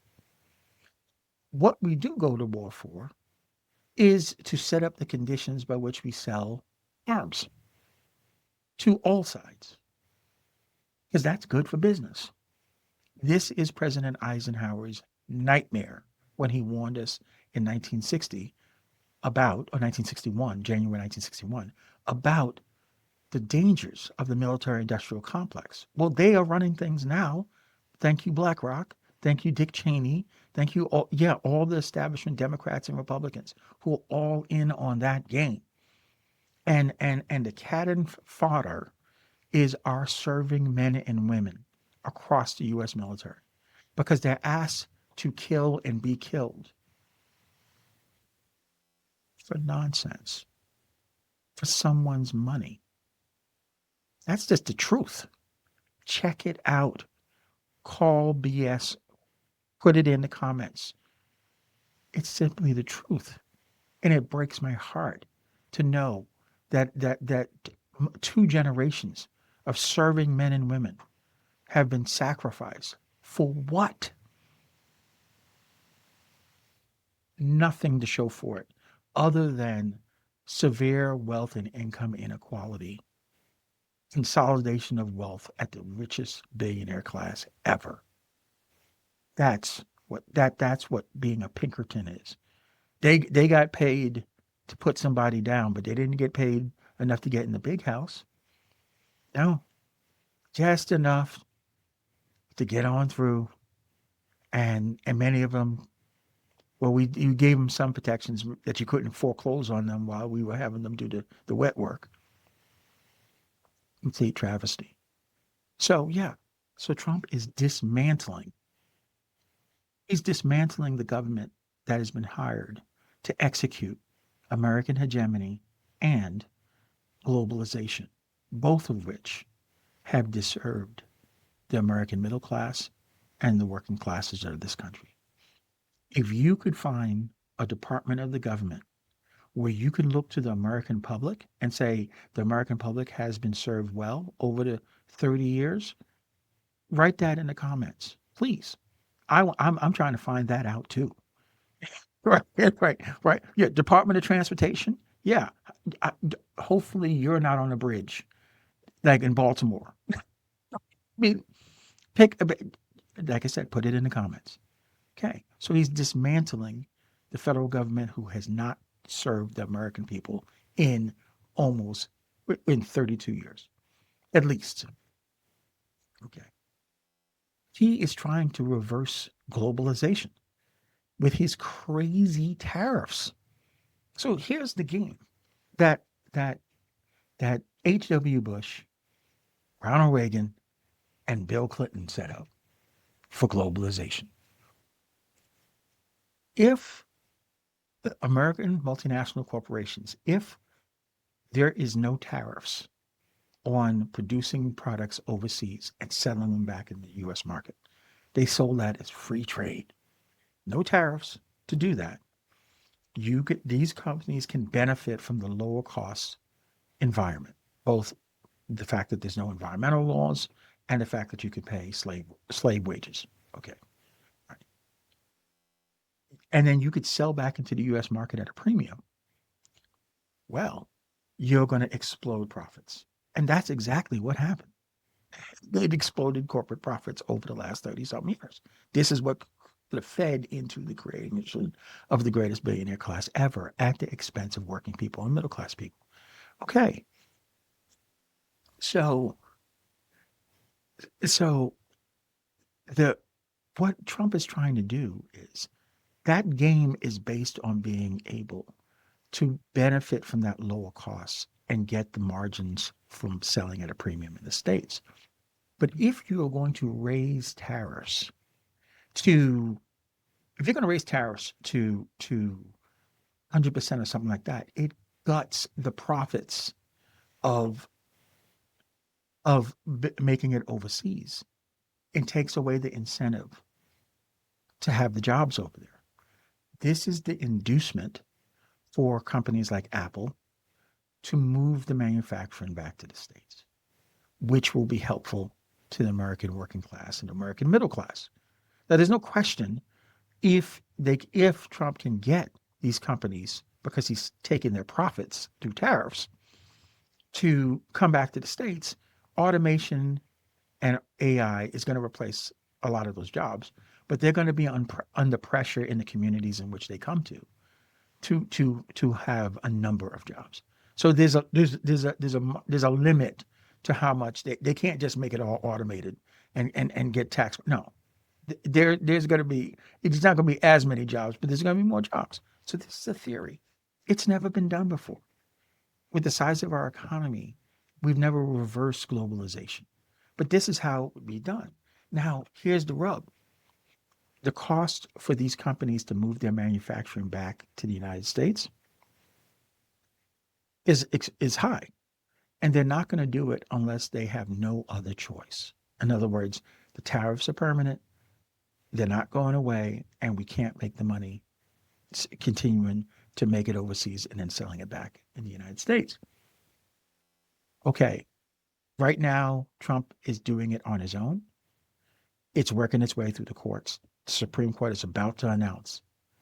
Now, I'm putting my bet in nickel. I cannot even imagine even this U.S. Supreme Court ruling that Trump can use emergency authority, the COVID emergency authorities, right, to impose permanent tariffs, on from different markets around the world, right? So I think they're going to strike down his ability to do that.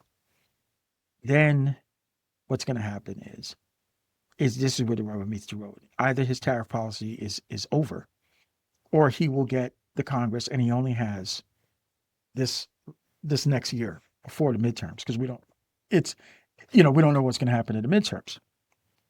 But I think he's got support. The senator from South Carolina, the senior senator from South Carolina, and the senator from Connecticut have told him that they have 80 votes in the Senate for a big tariff bill, primarily focused on people who are buying Russian oil. Well, I think that he would be able to finagle that to allow the Congress to authorize tariffs where he sees fit, along with targeting to countries who buy Russian oil. Okay, that would then make his tariffs permanent. And so we're not going to get any movement from Apple and the major US multinational corporations until the Supreme Court either endorses what he's doing strikes down what he's doing, and the Congress either endorses what he does and strikes down or refuses, right? Then they will know what they have to do. And that's when the movement will occur. That's what he's doing. And he's really doing it, right? I mean, he's driving people crazy. Capital cannot play. They do not know what to do because he raises tariffs, he drops tariffs, turns, that instability is causing the pain that he's intending to cause, to say that you're not going to be able to predict the kind of money you're going to earn, right? Because I'm willing to do these crazy things, offend all our partners. He doesn't care, right? So this is having the effect he wants it to have. Okay. So that's what he's doing. In terms of this government shutdown, though, I this plays into his hand. He wants to dismantle. He wants to fire a lot of government employees and rehire in his image to do his work, right? That's what he wants, right? And a lot of these government employees are protected from all types of rules and stuff like that. But when the government shuts down like it is, then they're furloughed and things that, believe me, the longer this occurs, the more he's getting what he wants, which is to dismantle the government that has been put in place for the last 33 years. So he's winning on that front too. Okay. So that's what he's doing. Now, the immigration policy, bottom line, he sealed the border. We don't have that problem. Now, the problem is that the number of folks who got in under the Biden administration by their own records is extraordinary. It may have doubled the historical population of undocumented workers in the United States. So we have to do something with them, right? And yeah, he, you know, he is his, their ICE is out of well, they've been unleashed, right? But it's important to understand that that the Biden administration and anyone who supports the Biden administration, right, has to assume some responsibility for what is going on. There was not this unleashing of ICE after the Obama administration. Why? Because Obama was the exporter in chief, right? He had a very tight immigration policy. And so even though Trump put his spin and the neocons put their spin on diversion in 2016 to 2020, there wasn't any type of radical difference. Okay. It was the reversal of Biden's policies of Trump's policies by Biden that opened up a floodgate that is causing problems in those magnet cities and in those magnet states because the amount of subsidy that a new undocumented person needs is high. And it's coming at a time when Americans who've been here are in desperate need for support. So I mean, it just the timing couldn't be worse. So yeah, I don't support the overreach of ICE. I do support the fact that there's nothing wrong with going after the people who were let in over the last 4 years because of the extraordinary increase versus the historical population. That is a totally different thing than than people who've been here for 30 years and are part of our communities, right? Now, unfortunately, this is the problem that, in my opinion, the sieve that was the Biden administration's immigration policy created. Is that yes, people who when the sweep comes in, yes, people who have been here for a while, and who are now contributing members of society, who yeah, are gonna get caught up in that too, and it's horrible and it's not fair. But the idea that that the Biden administration doesn't have responsibility for that, when had they just held the line like Obama did, then there would not be, if he tried to do it, then we would have the license to say this is just excessive, right? But but the American public supports what he's doing for the most part, not the overreach, not just getting innocent people and throwing people, whatever, putting people in jail in different countries around the world. No, but the overall policy of saying, yes, we have an extra 8 million or so undocumented people that we're going to have a hard time integrating at the same time that we have a housing affordability crisis in America. So therefore, yes, I'm sorry, but a lot of you are going to have to go.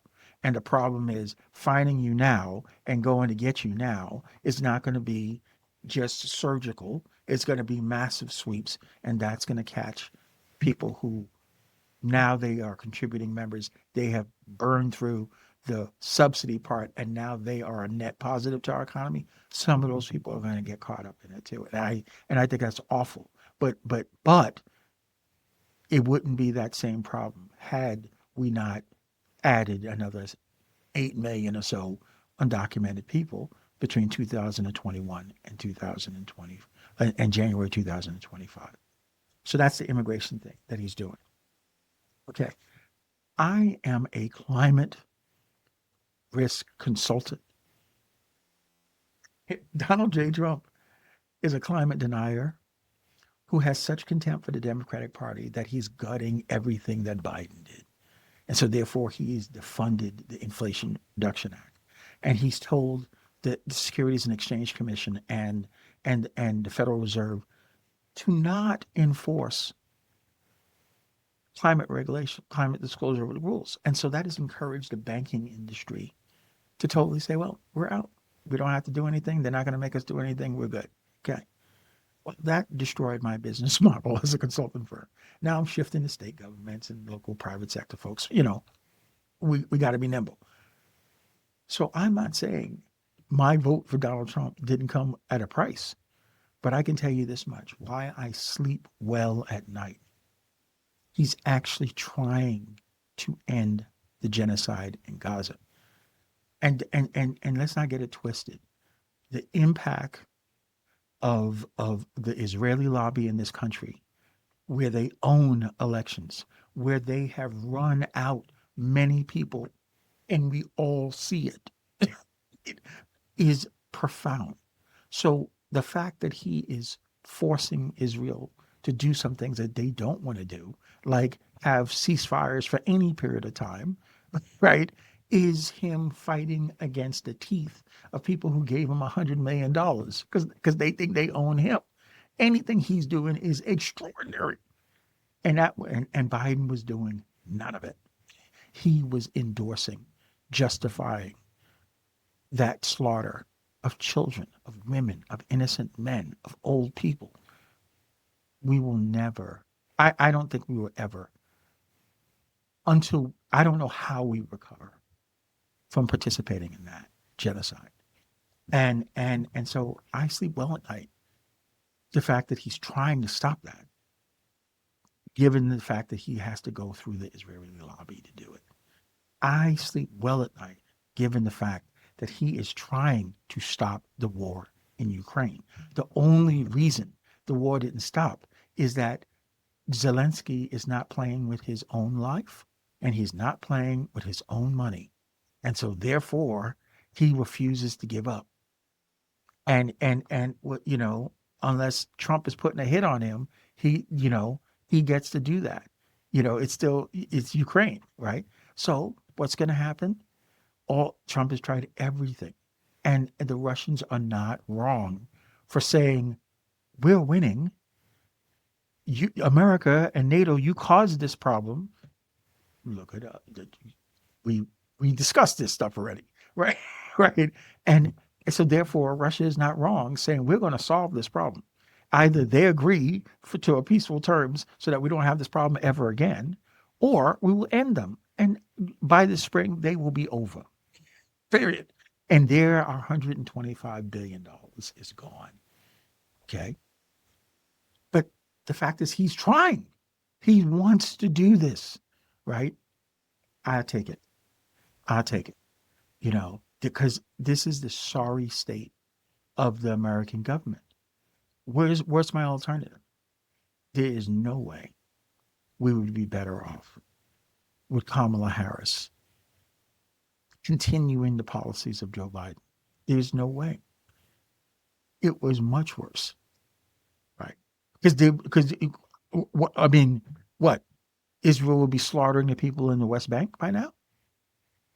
There was no governor on that rocket ship over there that we were funding that slaughterhouse that was going on. How many wars would we be in right now?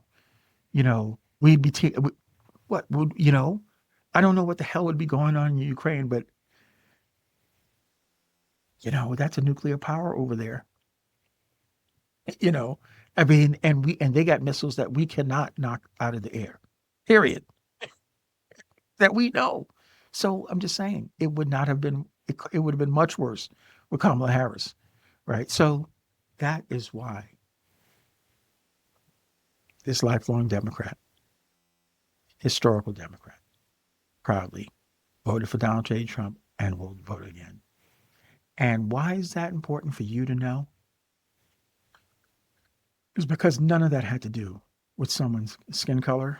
None of that had to do with someone's right to love who they wanted to love, to be the gender they feel more natural with. I love people. I'm a social liberal. Just me, I use the real word. I'm a social liberal. I believe consenting adults should be able to exercise their discretion. That's a hallmark of a free society to the extent it doesn't impermissibly impose on other people. Okay?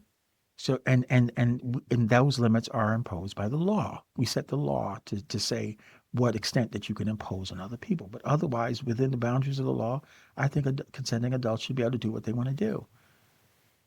So you need, if we have to work together in order to solve any of these problems, because we're not solving the big problems yet.